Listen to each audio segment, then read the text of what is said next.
သူဟာနောက်တနေ့မနေ့ကျမှပဲအိမ်ကိုပြန်ရောက်လာခဲ့တာပါ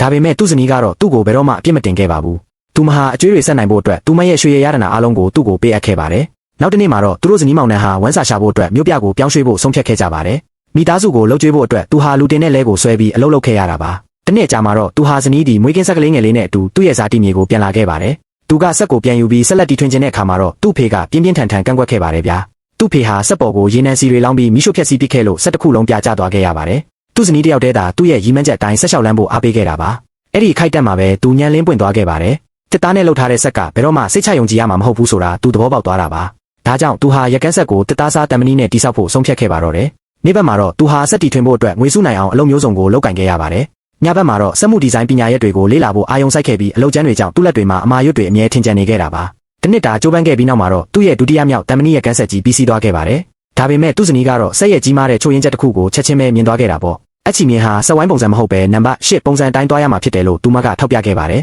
ဒီစကားကြောင့်လူကောင်ကြီးဟာတဆစီပြိုလဲလို့နေပါဖြစ်သွားခဲ့ရတာပါသူဟာဒေါသကြီးနဲ့ရက်ကန်းဆက်ကိုဖျက်ဆီးပစ်လိုက်ပြီးအဟောင်းဆိုင်မှာအပိုင်းစားတွေဖြစ်ရောင်းချပစ်ခဲ့ပါတယ်နောက်တနေ့မှာတော့ဆလင်ဒါအသေးလေးတစ်ခုတက်ဆင်လိုက်ရင်အချီမြင်ကိုနံပါတ်8ပုံစံဖြစ်သွားစေနိုင်တယ်ဆိုတာသူရုတ်တရက်သဘောပေါက်သွားခဲ့ပါတယ်သူဟာအဟောင်းဆိုင်ကိုအပြေးလွှားသွားခဲ့ပြီးပိုက်ဆံအမြောက်များပေးကဆက်ပိုင်းစားအားလုံးကိုပြန်ဝယ်ခဲ့ရတာပါပုံမကောင်းမွန်အောင်ပြန်လည်မမှန်ပြီးတဲ့နောက်မှာတော့ရက်ကန်းဆက်ကြီးကိုအောင်မြင်စွာပြန်လည်တက်ဆင်နိုင်ခဲ့ပါတယ်သူဟာဆက်ကြီးကိုသူ့ရဲ့ဇာတိရွာစီကိုပြန်လည်တည်ဆောင်လာခဲ့တာပေါ့တချိန်ကသူ့ကိုလောင်ပြောင်ခဲ့ကြတဲ့အိမ်နီးနားချင်းတွေအားလုံးဟာလာရောက်ကြည့်ရှုခဲ့ကြပါတယ်သူဟာယုံကြည်မှုအပြည့်နဲ့ခလုတ်ကိုနှိပ်လိုက်ပေမဲ့ဘာမှဖြစ်မလာခဲ့ပါဘူးသူဟာတည်ငြိမ်စွာနဲ့ပဲမော်ရာကိုဖွင့်ကြည့်လိုက်တဲ့အခါပလန်းကျိုးတွေဟောင်းနှွမ်းနေတာကိုတွေ့ရှိခဲ့ရပါတယ်မြင်မြန်ဆန်ဆန်ပဲပြုပြင်လိုက်ပြီးတဲ့နောက်မှာတော့မော်ရာဟာချုံးမွေ့စွာလဲပတ်သွားခဲ့ပါပြီနှစ်ပေါင်းများစွာစ조사အားထုတ်ခဲ့ရမှုတွေဟာနောက်ဆုံးမှာတော့အရာထင်ခဲ့ပါပြီဗျာသူ့ရဲ့တီထွင်မှုဟာအိန္ဒိယနိုင်ငံရဲ့လက်ရက်ကမ်းခေတ်ကြီးကိုလုံးဝဥကုန်ပြောင်းလဲပစ်ခဲ့ပါတယ်သူ့ရဲ့အောင်မြင်မှုကတော့ကြီးမြတ်တဲ့အောင်မြင်မှုတိုင်းရဲ့နောက်ွယ်မှာထူးချွန်ပြောင်မြောက်တဲ့အမျိုးသမီးတစ်ယောက်ရဲ့ပံ့ပိုးကူညီမှုရှိတယ်ဆိုတာကိုသက်သေပြနေတာပဲဖြစ်ပါတယ်ဗျာ